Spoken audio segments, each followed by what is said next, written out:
الحمد لله رب العالمين والصلاة والسلام على سيد المرسلين وعلى آله وصحبه أجمعين أما بعد أعوذ بالله من الشيطان الرجيم بسم الله الرحمن الرحيم يا أيها الذين آمنوا اذكروا الله ذكرا كثيرا وسبحوه بكرة وأصيلا عن أبي موسى الأشعري رضي الله عنه قال قال رسول الله صلى الله عليه وسلم ألا أدلك على كلمة من كنوز الجنة ألا أدلك على كلمة من كنوز الجنة فقلت بلى يا رسول الله قال لا حول ولا قوة إلا بالله رواه البخاري ومسلم وعن أبي هريرة رضي الله عنه قال قال رسول الله صلى الله عليه وسلم أكثر من قول لا حول ولا قوة إلا بالله فإنها من كنز الجنة رواه أبو داود وعن أبي هريرة رضي الله عنه أيضا قال قال رسول الله صلى الله عليه وسلم ألا أدلك على كلمة من تحت العرش من كنز الجنة لا حول ولا قوة إلا بالله يقول الله تبارك وتعالى أسلم عبدي واستسلم رواه البيهقي أو كما قال النبي صلى الله عليه وسلم. یہ تین احادیث مبارکہ آپ کے سامنے پیش کی گئی جن کے اندر اللہ کے نبی علیہ الصلاۃ والسلام نے اپنے ماننے والوں کو اور اپنے ماننے والیوں کو لا حول ولا قوت الا باللہ کو کا ورد کثرت سے کرنے کا حکم دیا اور اس کی فضیلت بیان کی ہے اور اس کو جنت کے خزانوں میں سے ایک خزانہ قرار دیا. پہلی روایت حضرت ابو سعید خدری رضی اللہ تعالی عنہ کی ہے. کہتے ہیں کہ نبی کریم صلی اللہ علیہ وسلم نے مجھ سے فرمایا کہ تمہیں میں ایسے کلمے کی رہنمائی نہ کروں، تمہیں ایک ایسا کلمہ نہ بتاؤں جو جنت کے خزانوں میں سے خزانہ ہے. صحابی کہتے ہیں میں نے کہا ضرور بتائیں. آپ نے فرمایا لا حول ولا قوت الا باللہ. لا حول ولا قوت الا باللہ یہ جنت کے خزانوں میں سے ایک خزانہ ہے. دوسری روایت ہے حضرت ابو ہریرہ رضی اللہ تعالی کہتے ہیں کہ اللہ کے نبی علیہ الصلاۃ والسلام نے مجھے حکم دیا، فرمایا کثرت سے لا حول ولا قوت الا باللہ پڑھا کرو. کثرت سے لا حول ولا قوت الا باللہ کا ورد کیا کرو. کیوں؟ فإنها من کنز الجنہ، اس لیے کہ جنت کے خزانوں میں سے خزانہ ہے. تیسری حدیث ہے وہ بھی حضرت ابو ہریرہ رضی اللہ تعالی عنہ سے مروی. کہتے ہیں نبی کریم صلی اللہ علیہ وسلم نے مجھ سے فرمایا کہ میں تمہیں ایک ایسا کلمہ نہ بتاؤں، ایک ایسا وظیفہ تمہیں نہ دوں جو جنت کے خزانوں میں سے خزانہ ہے اور عرش کے نیچے سے مجھے دیا گیا. عرش سے مجھے یہ وظیفہ دیا گیا، یہ کلمہ عطا ہوا، وہ ہے لا حول ولا قوت الا باللہ. سب سے پہلی بات کہ اللہ کے نبی علیہ الصلاۃ والسلام اپنے امتیوں کو، چاہے وہ مرد ہوں چاہے عورتیں ہوں، یہ تاکید کر رہے ہیں، ترغیب دے رہے ہیں کہ لا حول ولا قوت الا باللہ کا کثرت سے ورد کیا کرو. کثرت سے لا حول ولا قوت الا باللہ کہا کرو. ہم بھی کہتے ہیں لیکن کب کہتے ہیں؟ جب محسوس ہوتا ہے کہ ہمارے دائیں بائیں کوئی شیطان ہے تو کہتے ہیں لا حول ولا قوت الا باللہ. گویا کہ ہم شیطان بھگانے کے لیے میزائل کے طور پر اس کو استعمال کرتے ہیں کہ دشمن ہمارا قریب آ گیا ہے، اب یہ کروز میزائل داغ دو تاکہ بھاگ جائے. لا حول ولا قوت الا باللہ نہیں، یہ مستقل ذکر ہے، ورد ہے. اور جو کہا گیا کثرت سے اللہ کو یاد کرو، اللہ کو یاد کرنے کے لیے جو کلمات ہیں ان کلمات میں سے ایک انتہائی قیمتی اور مبارک کلمہ ہے لا حول ولا قوت الا باللہ. تو ہمیں کثرت سے جس طرح ہم پڑھتے ہیں لا الہ الا اللہ، سبحان اللہ، الحمد للہ، اللہ اکبر، سبحان اللہ وبحمدہ، سبحان اللہ العظیم، اسی طرح سے اللہ کو یاد کرنے کے لیے ایک تسبیح اور ایک کلمہ یہ بھی ہے جو بہت مبارک کلمہ ہے لا حول ولا قوت الا باللہ. اور اللہ کے نبی علیہ الصلوۃ والسلام نے اس کی قدر و قیمت کو ہمارے ذہن و دماغ میں بیٹھانے کے لیے، اس کی برکت کو، اس کی عظمت کو اجاگر کرنے کے لیے دو لفظ استعمال فرمائے. ایک تو فرمایا من تحت العرش. نبی علیہ الصلوۃ والسلام کے پاس جتنے بھی احکام اور پیغام آئے ہیں سب عرش سے آئے، سب عرش سے آئے. پھر اس کو عرش کی طرف منسوب کرنے کا کیا مطلب ہے؟ اس کو عرش کی طرف منسوب کر کے اس کی قدر و قیمت کو بتلانا اور ذہن میں بیٹھانا مقصد ہے. جیسے یہ بھی بیت اللہ ہے، بھئی یہ بھی مسجد اللہ کا گھر ہے نا، وہ مسجد ہے وہ بھی اللہ کا گھر ہے، وہ مسجد ہے وہ بھی اللہ کا گھر ہے، سب اللہ کا گھر ہے، اللہ کی عبادت ہوتی ہے. لیکن وہ گھر جو مکہ مکرمہ میں ہے اس کو بیت اللہ کہا جاتا ہے، حالانکہ یہ سب بیت اللہ، لیکن اس کو بیت اللہ کہا جاتا ہے اس کی عظمت کو، اس کی اہمیت کو بتانے کے لیے، اس کی عظمت کو، اس کی اہمیت کو بتانے کے لیے.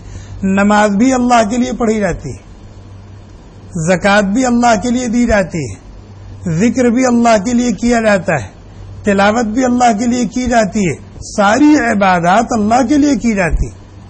لیکن اللہ تعالیٰ روزے کے بارے فرماتے ہیں فَإِنَّهُ لِي وَأَنَا أَجْزِي بِهِ، روزہ میرے لیے بندے نے رکھا ہے، روزہ بندے نے میرے لیے رکھا ہے، لہذا اس کا بدلہ بھی میں ہی دوں گا. بھائی ساری عبادتیں بندے اللہ ہی کے لیے کرتے ہیں، لیکن روزے کی اہمیت کو، اس کی قدر و قیمت کو بتانے کے لیے اللہ تعالیٰ نے اس عمل کو اپنی طرف منسوب کر لیا. اسی طرح سے لا حول ولا قوت الا باللہ کی اہمیت کو، اس کی فضیلت کو، اس کی عظمت کو بتانے کے لیے اللہ کے نبی علیہ الصلوۃ والسلام نے اس کو عرش کی طرف منسوب کر دیا کہ عرش الہی سے خاص طور پر مجھے یہ وظیفہ دیا گیا. جب خاص طور پر مجھے یہ وظیفہ عرش الہی سے دیا گیا ہے تو میں چاہتا ہوں کہ میری امت اس وظیفے سے محروم نہ رہے، اس وظیفے کے خیرات و برکات سے میری امت بھی اپنی جھولی بھرے. اس لیے اللہ کے نبی علیہ الصلوۃ والسلام نے اس کو عرش کی طرف منسوب کیا من تحت العرش. اور اس کی عظمت کو بتانے کے لیے اللہ کے نبی علیہ السلام نے ایک جملہ اور استعمال کیا، فرمایا من کنوز الجنہ، جنت کے خزانوں میں سے ایک خزانہ ہے. محدثین کہتے ہیں جنت کے خزانوں میں سے ایک خزانہ ہونے کا مطلب یہ ہے کہ جب بندہ کثرت سے اس کلمے کا ورد کرتا ہے، پورے یقین کے ساتھ، پورے دھیان کے ساتھ، استحضار کے ساتھ، تو اس کلمے کی ورد کی برکت سے جنت میں اس کے لیے اجر و ثواب کا ایک خزانہ محفوظ کر دیا جاتا ہے. جنت میں اس کے لیے اجر و ثواب کا ایک خزانہ محفوظ کر دیا جاتا ہے. جیسے انسان کے پاس خزانے ہوں یہاں، تو جب اس کا جی چاہتا ہے وہ اس کو استعمال کرتا ہے، اس سے فائدہ اٹھاتا ہے. اسی طریقے سے اس کلمے کا ورد کرنے کی برکت سے جنت میں اس کے لیے خزانہ محفوظ کر دیا جائے گا. بندہ جب جنت میں جائے گا تو اس سے اپنی جنت میں جو کچھ لینا چاہے گا، کرنا چاہے گا، کرے گا. آپ اپنے ملک گئے اور یہاں سے بینک بیلنس کر کے گئے، بینک بیلنس کر کے گئے، گھر میں گئے، دیکھا تو گرمی بہت محسوس ہو رہی ہے، کنڈیشن ہونا چاہیے. چنانچہ آپ کے پاس پیسے ہیں، آپ نے شو روم میں فون کیا، بھائی 5 عدد کنڈیشن لے آؤ، اس نے لا کے فٹ کر دیا. پھر آپ نے سوچا کہ اچھے سے اچھا صوفہ، اچھے سے اچھا بیڈ ہونا چاہیے، مہمان آ رہے ہیں ان کے لیے یہ ہونا چاہیے. غرض آپ کے پاس مال و دولت ہے، آپ نے ذخیرہ کر رکھا ہے. اب آپ کو جس چیز کی ضرورت محسوس ہو، جو آپ کا شوق ہو، جو آپ کی خواہش ہو، آپ اس کو پوری کر سکتے. اسی طریقے سے جب بندہ اعمال کرتا ہے تو ان اعمال کی برکت سے اجر و ثواب کا ایک خزانہ اس کے لیے محفوظ کر دیا جاتا ہے. ورنہ جنت تو ایک چٹیل میدان ہے، جنت تو ایک چٹیل میدان ہے. آدمی یہاں سے نیکیوں کا خزانہ لے کے جائے گا تو پھر اپنی جنت کو جیسے چاہے سنوار لے، جیسے چاہے سجا لے، جیسے چاہے بنا لے، اور جو چیز چاہے اللہ تعالیٰ سے حاصل کر لے. اس کے پاس اس کی قیمت موجود ہے اجر و ثواب کی شکل میں. یہ ہے من کنزل جنہ کا مطلب کہ جب بندہ کثرت سے اس کلمے کا ورد کرتا ہے تو اس کی برکت سے اس کے لیے نیکیوں کا اجر و ثواب کا ایک خزانہ محفوظ کر دیا جاتا ہے. بندہ آنے والی زندگی میں جائے گا اس خزانے سے جیسے چاہے فائدہ اٹھائے، جو چاہے حاصل کرے. اس کا مطلب کیا ہے؟ لا حول ولا قوت الا باللہ کا مطلب کیا ہے؟ جس کی وجہ سے اس کلمے کی اتنی اہمیت ہے، اتنی فضیلت ہے، اتنی قدر و قیمت ہے. اس کلمے کے ذریعے سے بندہ اپنی عاجزی کا، اپنی بے کسی کا، اپنی بے بسی کا، اپنی لاچاری اور مجبوری کا، اپنی درمادگی کا، اپنے ضعف اور کمزوری کا اعتراف کرتا ہے اللہ کے سامنے.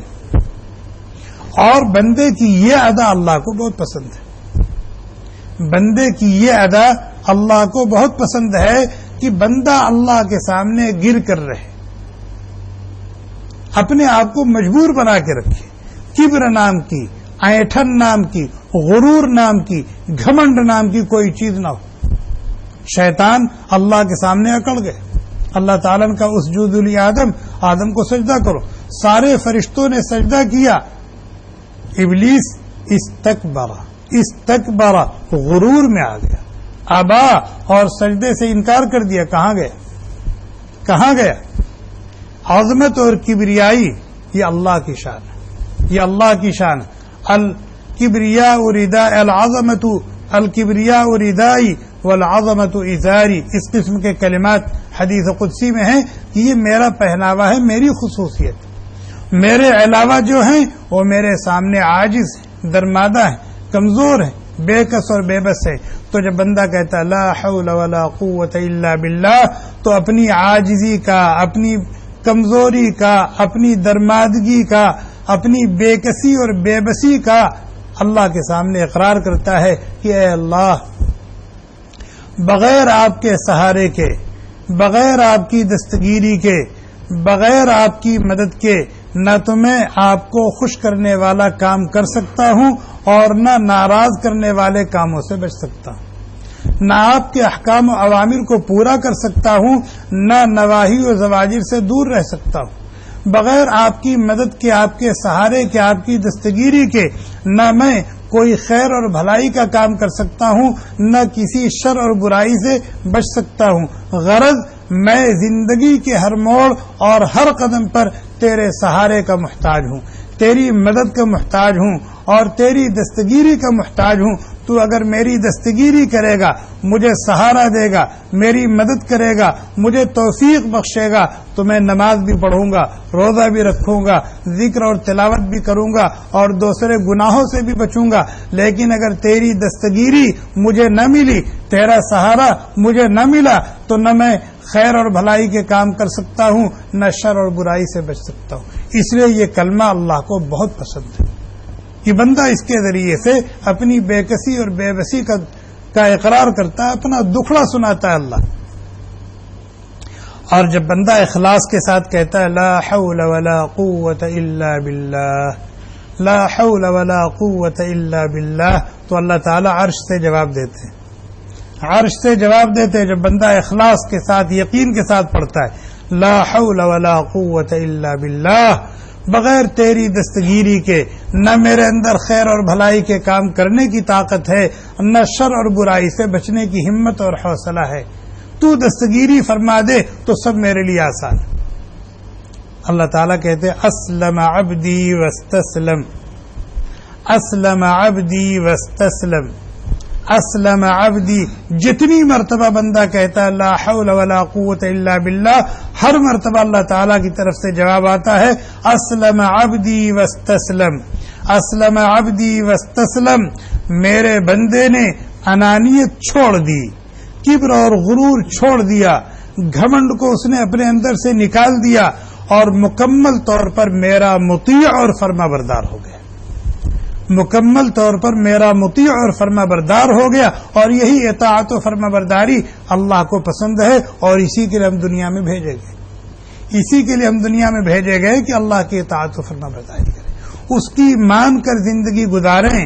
اس کے کسی حکم کے سامنے ہمارے اندر کیوں، کیسے، کب، ایسا ہی کیوں، ایسا کیوں نہیں، کسی طرح کی کوئی بات نہیں، کسی طرح کی کوئی بات نہیں. مالک کا آرڈر آ گیا، سر تسلیم خم ہے. مالک کا آرڈر آ گیا، سر تسلیم خم ہے. یہ سوال ہی نہیں پیدا ہوتا کہ اللہ نے یہ حکم کیوں دیا، اس میں کیا حکمت ہے، اور ایسا ہی حکم کیوں دیا، یہ کیوں نہیں دیا، ایسا کیوں نہیں. اس طرح کے سوالات آج مسلمان کرتا ہے. اس طرح کے سوالات آج مسلمان کرتا ہے. مثلا پوچھتا ہے آخر مغرب کی نماز 3 رکعت کیوں ہے، ظہر کی 4 رکعت ہے، مغرب کی 3 رکعت ہے، فجر کی 2 رکعت ہے، آخر سب 4 رکعت کیوں نہیں ہے، سب 2 رکعت کیوں نہیں ہے. اچھا فجر میں زور سے قرات ہوتی ہے، مغرب میں 2 رکعت میں زور سے قرات ہوتی، ظہر میں اور عصر میں آہستہ کیوں ہوتی، اس میں کیا حکمت ہے، اس میں کیا حکمت. اس طرح کے سوالات کرنا یہ ضعف ایمان کی علامت ہے. اس طرح کے سوالات کرنا یہ ضعف ایمان کی علامت ہے. آپ نے اپنے ہاں ایک نوکر رکھا کام کرنے کے لیے، نوکر آپ نے اس کو پیدا نہیں کیا، آپ نے اس کو پرورش نہیں کی ہے، بس آپ کو ایک مزدور کی ضرورت ہے، آپ نے اس کو رکھا ہے، اس کو تنخواہ دیں گے. آپ اس کے مالک نہیں ہیں، وہ آپ کا غلام نہیں ہے. لیکن اگر آپ نے اس سے کہا ذرا یہ کام کر دو، اور اس نے کہا سر اس میں کیا حکمت ہے، تو آپ کیا کہیں گے؟ اگر آپ نے کہا کہ یہ کام کر دو اور اس نے پوچھ لیا سر اس کام کو کرنے میں کیا فائدہ ہے، اس میں کیا حکمت ہے، تو آپ کیا کہیں گے؟ ڈانٹیں گے نہیں ڈانٹیں گے، تھپڑ ماریں گے نہیں ماریں گے، بھگا دیں گے نہیں بھگا دیں گے، بھگا دیں گے. اور وہ اللہ ہمیں ایک حکم دے رہا ہے اور ہم پوچھ رہے ہیں کہ روزہ رکھنے میں کیا حکمت ہے. سب کچھ ہوتے ہوئے بھوکا رہنے میں، پیاسا رہنے میں کیا فائدہ ہے، کیا حکمت. اس قسم کے سوالات، اور صحابہ کرام سے اس قسم کا کوئی سوال ثابت ہی نہیں. آج کے جو سوالات یہ ماڈرن مسلمان جو کرتے ہیں نا، جو اپنے آپ کو روشن خیال کہتے ہیں، ماڈرن کہتے ہیں، جو حقیقت میں تاریک خیال ہوتے ہیں، جو اپنے آپ کو ماڈرن کہتے ہیں، روشن خیال کہتے ہیں، وہ حقیقت میں تاریک خیال ہیں. ان کے دل میں ظلمت ہی ظلمت ہے، اندھیرا ہی اندھیرا ہے. وہ اس قسم کے سوالات کرتے ہیں. اس لیے ہمیں اس قسم کے سوالات سے بچنا چاہیے. لا حول ولا قوت الا باللہ، کثرت سے اس کلمہ پاک کا ورد کرنا چاہیے. اہل علم نے کہا ہے کہ جس طرح سے شرک جلی سے بچنے کے لیے، شرک خفی سے بچنے کے لیے، اور شرک، کفر اور نفاق اور بدعات و خرافات کی کدورتوں سے بچنے کے لیے لا الہ الا اللہ کا ذکر بہت مفید ہے. جب آدمی اخلاص کے ساتھ لا الہ الا اللہ، لا الہ الا اللہ، لا الہ الا اللہ پڑھتا ہے تو یہ شرک وغیرہ کی جو آلائش اور گندگی ہوتی ہے وہ ایک ایک کر کے دل سے نکل جاتی ہے، اور دل بالکل صاف ہو جاتا ہے، اور آدمی اندر سے اور باہر سے موحد ہو جاتا ہے.